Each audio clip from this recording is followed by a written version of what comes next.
retrouvons pour parler de cette météo astrologique de la Balance. Nous nous retrouvons aujourd'hui exceptionnellement hors Muros, c'est-à-dire nous sommes chez mon caméraman Vincent. Et voilà, vous pouvez voir son lieu qui est aussi très magnifique. Et donc nous allons parler aujourd'hui de cette lunaison à venir qui va démarrer le 25 septembre et qui sera pleine, je vais vous montrer ça, le 9 octobre. Donc nous allons discuter de cette lunaison qui prépare, je pense, une étape qui va se dérouler en automne, en particulier au mois de novembre, qui sera à mon avis le cœur d'une problématique qui est déjà en train de se préparer en ce moment. Donc on va parler de cette préparation, et donc je vais vous parler de cette nouvelle lune. Cette lunaison, elle va se passer dans le monde de la Balance, Balance, Bélier, c'est-à-dire on est dans des signes qui parlent beaucoup de relations. Et ce qui va se passer de façon un petit peu puissante, je dirais, tout cet automne, et je dirais jusqu'au mois de janvier, c'est que nous allons être fortement interrogés sur la façon dont nous communiquons, sur ce que nous éprouvons, sur ce que nous souhaitons, et sur comment on gère la différence avec les autres, et comment on transmet aussi ce qui nous tient à cœur et ce qui est vraiment cher à notre conscience.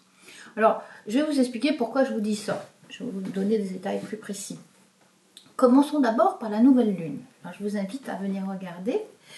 Cette nouvelle lune donc, va se situer, elle va commencer le 25 septembre, dimanche 25 septembre, à 22h56 heure de Paris. Et elle démarre donc au tout début de la Balance, Soleil, Lune, conjoint au tout début de la Balance. Elle est conjointe à Mercure et à Vénus, qui est encore en Vierge, et elle fait un aspect dissonant avec Jupiter et Neptune, et un aspect dissonant avec l'ascendant qui est en Cancer. Les deux ascendants, en nouvelle lune et en pleine lune, sont en Cancer, ce qui met en exergue ce qui se passe avec la Lune. Et la Lune est très significative à la fois de nos états d'âme, de nos émotions, de nos besoins primordiaux, mais aussi de notre imaginaire et de la façon dont la foule, aussi bien que l'intimité de l'être, fonctionne. Donc ça, on peut s'attendre à ce que tout le monde soit fortement questionné sur sa profondeur, bien sûr, sur sa relation avec ce qui le nourrit, mais aussi avec ce qui le nourrit au niveau du collectif. Sa façon d'être branché avec le collectif, avec l'inconscient collectif, parce que la Lune est très en rapport avec l'inconscient et individuel et collectif. Et donc on peut dire que le fait que le Soleil et la Lune en nouvelle Lune soient opposés à Jupiter-Neptune, Jupiter donne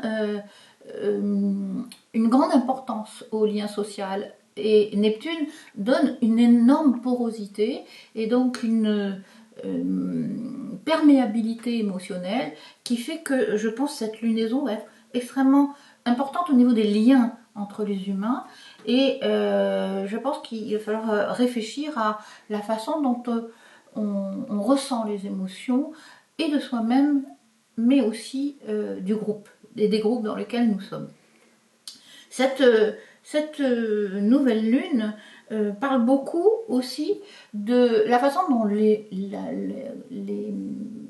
groupes peuvent être manipulés émotionnellement, et donc je vous inviterai à développer une secondarité pour regarder la façon dont on amène les humains à un certain endroit pour penser certaines choses, pour croire certaines choses ou pour réagir d'une certaine façon.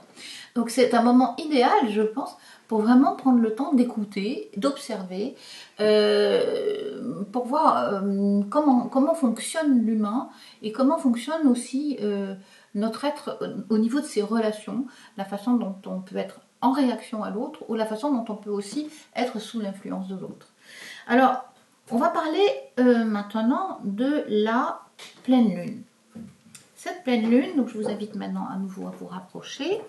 Donc cette pleine lune, elle se fait en octobre, le 9 octobre, à 21h56 heure de Paris, et elle se fait dans l'axe Bélier-Balance. La lune est en Bélier, opposée au Soleil, à Vénus en Balance, et on a un aspect dissonant, encore une fois, avec l'ascendant, avec la lune noire, ce qui est quand même très, je dirais, important à noter, c'est que bien sûr, nous allons beaucoup travailler sur la relation. La balance, c'est le signe de la relation par excellence.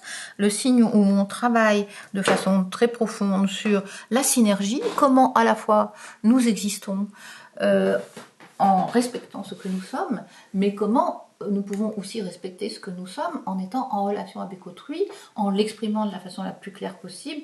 C'est évident que l'autre est autre et que parler, évoquer, s'expliquer, c'est une façon aussi de pouvoir permettre de gérer les différences, mais aussi de se faire comprendre dans nos réactions.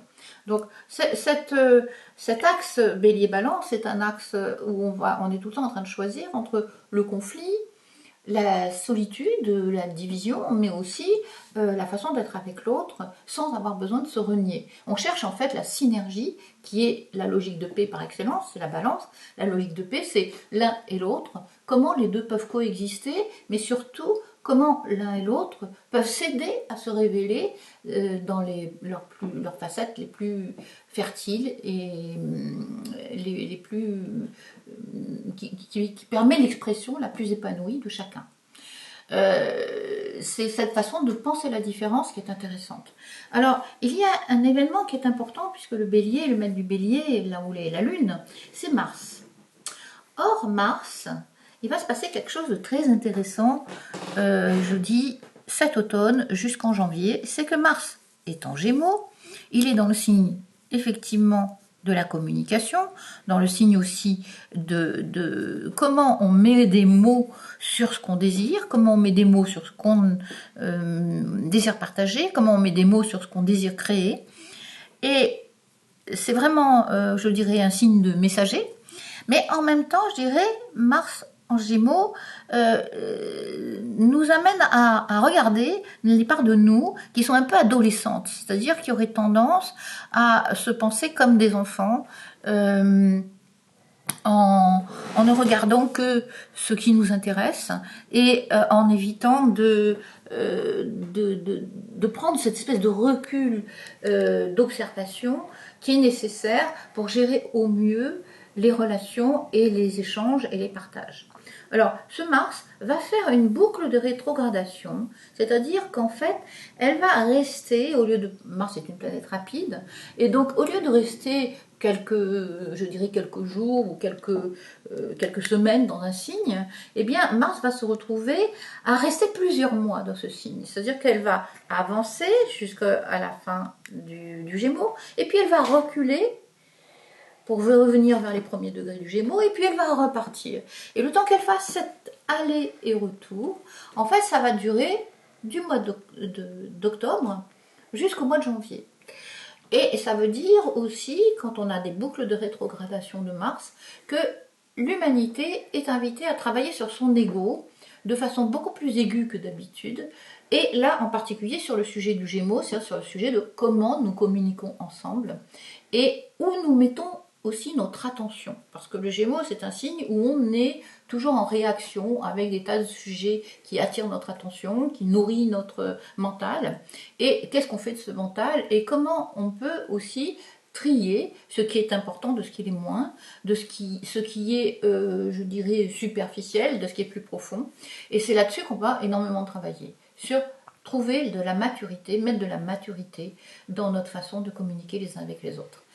Donc nous en reparlerons puisque la lunaison prochaine va dérouler le début de cette boucle de rétrogradation. Nous allons travailler dessus jusqu'en février, on va dire, puisqu'en janvier ça sera encore présent. Et donc on aura le temps d'en rediscuter. Voilà, je vous invite pendant ce mois-ci donc à vraiment réfléchir sur la façon dont vous vivez vos relations, et la façon dont vous vivez aussi le respect de qui vous êtes et le respect de qui est l'autre. Voilà, je vous remercie pour votre attention et puis pour vos partages et je vous dis à très bientôt pour la suite de ces informations. À bientôt.